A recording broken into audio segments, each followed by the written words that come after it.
Hello दोस्तों, eternal दृष्टि में आपका स्वागत है। दोस्तों, मैं सुनाने जा रही हूँ मुंशी प्रेमचंद की कहानी आत्माराम। वेदोग्राम में महादेव सोनार एक सुविख्यात आदमी था। वह अपने सायबान में प्रातः से संध्या तक अंगीठी के सामने बैठा हुआ खटखट किया करता था। यह लगातार ध्वनि सुनने के लोग इतने अभ्यस्त हो गए थे कि जब किसी कारण से वह बंद हो जाती तो जान पड़ता था कि कोई चीज गायब हो गई। वह नित्य प्रति एक बार प्रातःकाल अपने तोते का पिंजरा लिए कोई भजन गाता हुआ तालाब की ओर जाता था।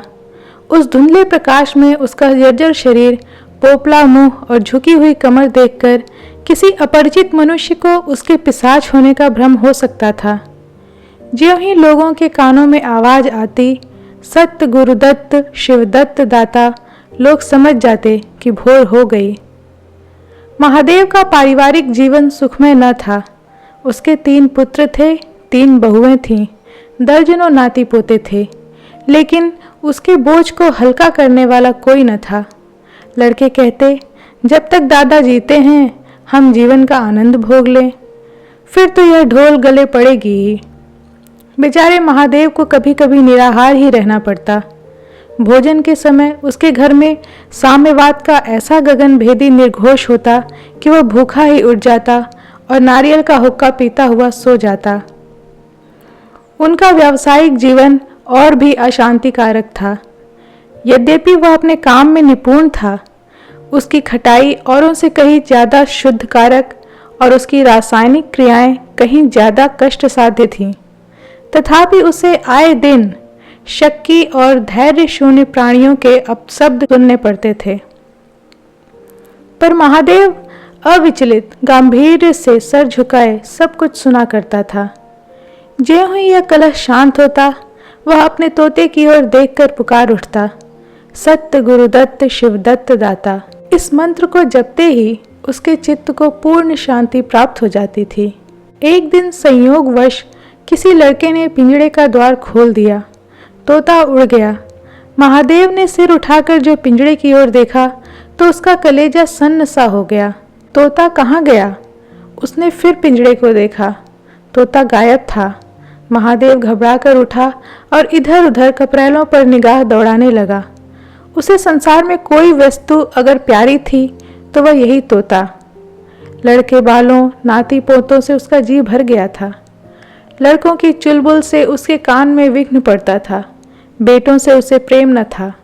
इसलिए नहीं कि वे निकम्मे थे, बल्कि इसलिए कि उनके कारण वह अपने आनंददायी कुल्हड़ों की नियमित संख्या से वंचित रह जाता था। पड़ोसियों से उसे चिढ़ती, इसलिए कि वे अंगीठी से आग निकाल ले जाते थे। इन समस्त विघ्न बाधाओं से उसके लिए कोई पनाह थी तो यही तोता था। इससे उसे किसी प्रकार का कष्ट न होता था। वह अब उस अवस्था में था जब मनुष्य को शांति भोग के सिवा और कोई इच्छा नहीं रहती। तोता एक खपरैल पर बैठा था। महादेव ने पिंजरा उतार लिया और उसे दिखाकर कहने लगा, आ आ सत्य गुरुदत्त शिवदत्त दाता। लेकिन गांव और घर के लड़के एकत्र होकर चिल्लाने और तालियां बजाने लगे। ऊपर से कौवों ने काएं काएं की रट लगाई। तोता उड़ा और गांव से बाहर निकलकर एक पेड़ पर जा बैठा। महादेव खाली पिंजरा लिए उसके पीछे दौड़ा सो दौड़ा। लोगों को उसकी द्रुतिगामिता पर अचंभा हो रहा था। मोह की इससे सुंदर, इससे सजीव, इससे भावमय कल्पना नहीं की जा सकती। दोपहर हो गई थी। किसान लोग खेतों से चले आ रहे थे। उन्हें विनोद का अच्छा अवसर मिला। महादेव को चिढ़ाने में सभी को मजा आता था। किसी ने कंकड़ फेंके, किसी ने तालियां बजाईं। तोता फिर उड़ा और वहां से दूर आम के बाग में एक पेड़ की फुनगी पर जा बैठा। महादेव फिर खाली पिंजरा लिए मेंढक की भांति उचकता चला। बाग में पहुंचा तो पैर के तलुओं से आग निकल रही थी। सिर चक्कर खा रहा था। जब जरा सावधान हुआ तो फिर पिंजरा उठाकर कहने लगा, सत्य गुरुदत्त शिवदत्त दाता। तोता फुनगी से उतरकर नीचे की एक डाल पर आ बैठा, किंतु महादेव की ओर शशंक नेत्रों से ताक रहा था। महादेव ने समझा डर रहा है। वह पिंजड़े को छोड़कर आम के एक दूसरे पेड़ की आड़ में छिप गया। तोते ने चारों ओर गौर से देखा, निशंक हो गया, उतरा और आकर पिंजड़े के ऊपर बैठ गया। महादेव का हृदय उछलने लगा। सत्य गुरुदत्त शिवदत्त दाता का मंत्र जपता हुआ धीरे धीरे तोते के समीप आया और लपका कि तोते को पकड़ लें, किंतु तोता हाथ न आया। फिर पेड़ पर आ बैठा। शाम तक यही हाल रहा। तोता कभी इस डाल पर जाता, कभी उस डाल पर, कभी पिंजरे पर आ बैठता, कभी पिंजरे के द्वार पर बैठे अपने दाना पानी की प्यालियों को देखता और फिर उड़ जाता। बुढ़ा अगर मूर्तिमान मोह था तो तोता मूर्तिमयी माया। यहाँ तक कि शाम हो गई। माया और मोह का यह संग्राम अंधकार में विलीन हो गया। रात हो गई। चारों ओर निबिड़ अंधकार छा गया। तोता न जाने पत्तों में कहाँ छिपा बैठा था। महादेव जानता था कि रात को तोता कहीं उड़कर नहीं जा सकता और न पिंजरे में ही आ सकता है। फिर भी वह उस जगह से हिलने का नाम न लेता था। आज उसने दिन भर कुछ नहीं खाया। रात के भोजन का समय भी निकल गया। पानी की बूंद भी उसके कंठ में न गई, लेकिन उसे न भूख थी न प्यास। तोते के बिना उसे अपना जीवन निस्सार, शुष्क और सूना जान पड़ता था। वह दिन रात काम करता था, इसलिए कि यह उसकी अंतः प्रेरणा थी।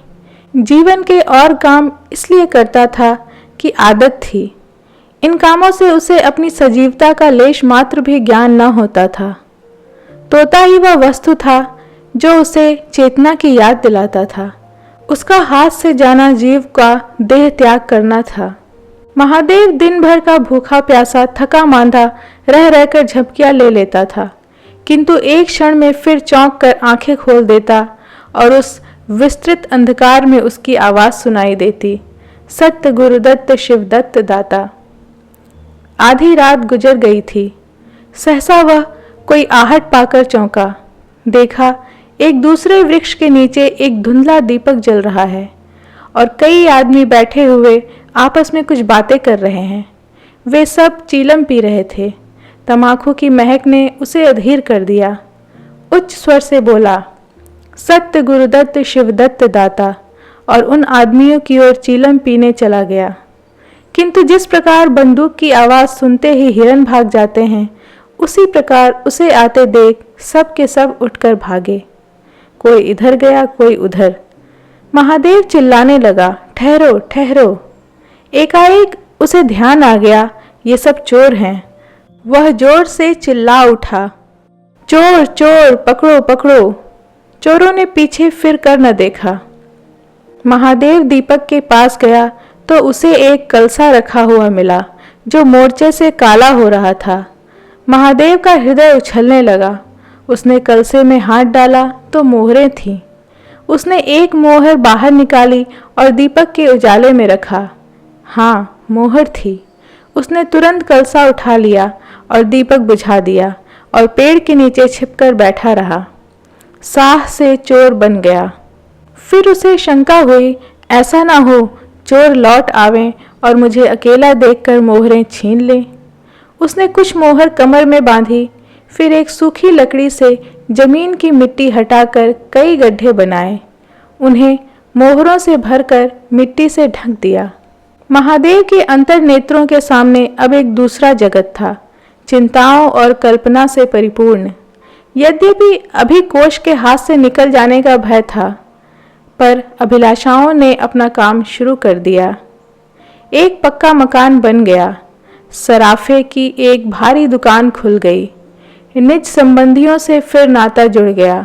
विलास की सामग्रियां एकत्रित हो गईं। तब तीर्थ यात्रा करने चले गए और वहां से लौटकर बड़े समारोह से यज्ञ ब्रह्मभोज हुआ। इसके पश्चात एक शिवालय और कुआं बन गया। एक बाग भी लग गया और वह नित्य प्रति कथा पुराण सुनने लगा। साधु संतों का आदर सत्कार होने लगा। अकस्मात उसे ध्यान आया, कहीं चोर आ जाएं तो मैं भागूंगा क्यों। उसने परीक्षा करने के लिए कलसा उठाया और 200 पग तक बेतहाशा भागा हुआ चला गया। जान पड़ता था उसके पैरों में पर लग गए हैं। चिंता शांत हो गई। इन्हीं कल्पनाओं में रात व्यतीत हो गई। उषा का आगमन हुआ, हवा जागी, चिड़ियां गाने लगी। सहसा महादेव के कानों में आवाज आई, सत्य गुरुदत्त शिवदत्त दाता, राम के चरण में चित्त लगा। यह बोल सदैव महादेव की जीवा पर रहता था। दिन में सहस्त्रों ही बार वे शब्द उसके मुंह से निकलते थे, पर उनका धार्मिक भाव कभी भी उसके अंतःकरण को स्पर्श न करता था। जैसे किसी बाजे से राग निकलता है, उसी प्रकार उसके मुंह से यह बोल निकलता था, निरर्थक और प्रभाव शून्य। तब उसका हृदय रूपी वृक्ष पत्र पल्लव विहीन था। यह निर्मल वायु उसे गुंजरित न कर सकती थी, पर अब उस वृक्ष में कोपलें और शाखाएं निकल आई थीं। इन वायु प्रवाह से झूम उठा, गुंजित हो गया। अरुणोदय का समय था। प्रकृति एक अनुरागमय प्रकाश में डूबी हुई थी।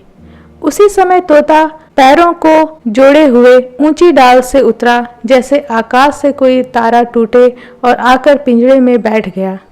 महादेव प्रफुल्लित होकर दौड़ा और पिंजरे को उठाकर बोला, आओ आत्माराम, तुमने कष्ट तो बहुत दिया, पर मेरा जीवन भी सफल कर दिया। अब तुम्हें चांदी के पिंजरे में रखूंगा और सोने से मढ़ दूंगा। उसके रोम रोम के परमात्मा के गुणानुवाद की ध्वनि निकलने लगी। प्रभु तुम कितने दयावान हो, यह तुम्हारा असीम वात्सल्य है, नहीं तो मुझ पापी पतित प्राणी कब इस कृपा के योग्य था। इस पवित्र भावों से आत्मा विन्हल हो गई। वह अनुरक्त होकर कह उठा, सत्य गुरुदत्त शिवदत्त दाता, राम के चरण में चित्त लगा। उसने एक हाथ में पिंजरा लटकाया, बगल में कलसा दबाया और घर चला।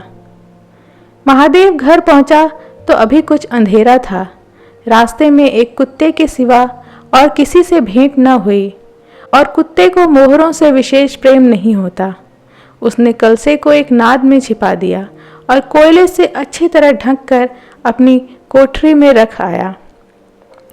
जब दिन निकल आया तो वह सीधे पुरोहित के घर पहुंचा। पुरोहित पूजा पर बैठे सोच रहे थे, कल ही मुकदमे की पेशी है और अभी तक हाथ में कौड़ी भी नहीं। यजमानों में कोई सांस भी लेता। इतने में महादेव ने पागलपन की। पंडित जी ने मुंह फेर लिया। यह अमंगल मूर्ति कहाँ से आ पहुंची, मालूम नहीं। दाना भी मयस्सर होगा या नहीं। रुष्ट होकर पूछा, क्या है जी, क्या कहते हो? जानते नहीं हम इस समय पूजा पर रहते हैं। महादेव ने कहा, महाराज आज मेरे यहाँ सत्यनारायण की कथा है। पुरोहित जी विस्मित हो गए, कानों पर विश्वास न हुआ। महादेव के घर कथा का होना उतनी ही असाधारण घटना थी जितनी अपने घर से किसी भिखारी के लिए भीख निकालना। पूछा, आज क्या है? महादेव बोला, कुछ नहीं, ऐसे इच्छा हुई कि आज भगवान की कथा सुन लूं। प्रभात से ही तैयारी होने लगी। वेदों के निकटवर्ती गांवों में सुपारी फिरी। कथा के उपरांत भोज का भी न्योता था। जो सुनता आश्चर्य करता। संध्या समय जब सब लोग जमा हों और पंडित जी अपने सिंहासन पर विराजमान हुए, तो महादेव खड़ा होकर उच्च स्वर में बोला, भाइयों, मेरी सारी उम्र छल कपट में कट गई। मैंने न जाने कितने आदमियों को दगा दिया, कितने खरे को खोटा किया, पर अब भगवान ने मुझ पर दया की है। वह मेरे मुंह की कालिख को मिटाना चाहते हैं। मैं आप सब भाइयों से ललकार कर कहता हूँ कि जिसका मेरे जिम्मे जो कुछ निकलता हो, जिसकी जमा मैंने मार ली हो, जिसके चोखे माल का खोटा कर दिया हो, वह आकर अपनी एक एक कौड़ी चुका ले। अगर कोई यहाँ न आ सका हो तो आप लोग उससे जाकर कह दीजिए, कल से 1 महीने तक जब जी चाहे आए और अपना हिसाब चुकता कर ले। गवाही साखी का काम नहीं। सब लोग सन्नाटे में आ गए। कोई मार्मिक भाव से सिर हिलाकर बोला, हम कहते न थे? किसी ने अविश्वास से कहा, क्या खाकर भरेगा, हजारों का टोटल हो जाएगा। एक ठाकुर ने ठठोली की, और जो लोग सुरधाम चले गए? महादेव ने उत्तर दिया, उसके घर वाले तो होंगे। किंतु इस समय लोगों को वसूली की इतनी इच्छा न थी जितनी यह जानने की कि इसे इतना धन मिल कहाँ से गया। किसी को महादेव के पास आने का साहस ना हुआ। देहात के आदमी थे, गड़े मुर्दे उखाड़ना क्या जाने। फिर प्रायः लोगों को याद भी न था कि उन्हें महादेव से क्या पाना है, और ऐसे पवित्र अवसर पर भूल चूक हो जाने का भय उनका मुंह बंद किए हुए था।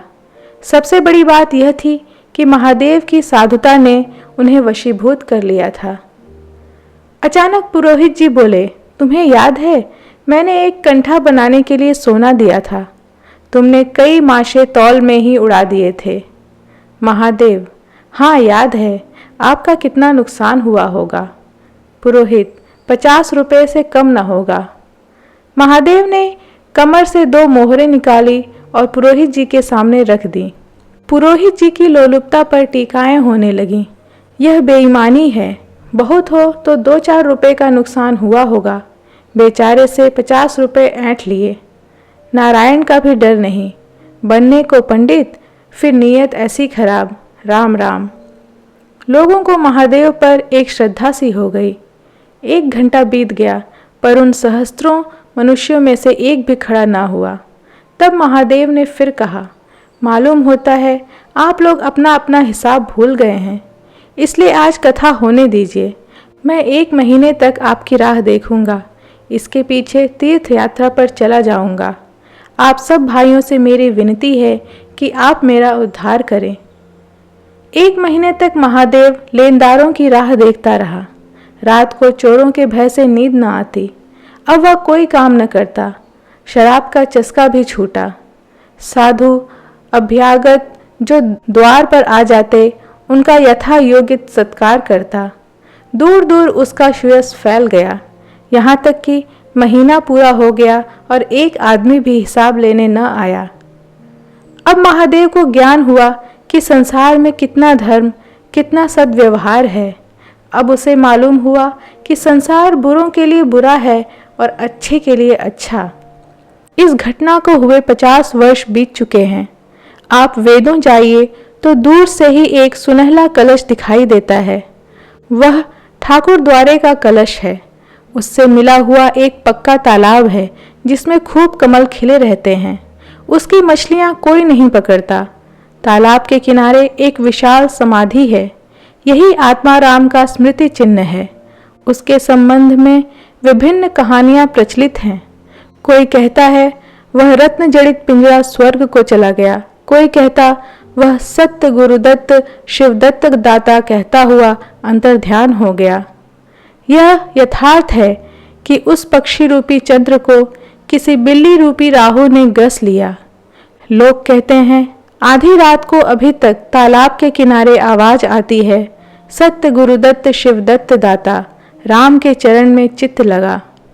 महादेव के विषय में कितनी भी जनश्रुतियां हैं, उनमें सबसे मान्य यह है कि आत्माराम के समाधिस्थ होने के बाद वह कई सन्यासियों के साथ हिमालय चला गया और वहां से लौट कर न आया।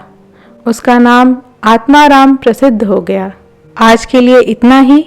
इस कहानी को अपने दोस्तों के साथ भी शेयर करें और इस वीडियो को लाइक, शेयर और सब्सक्राइब करना ना भूलें।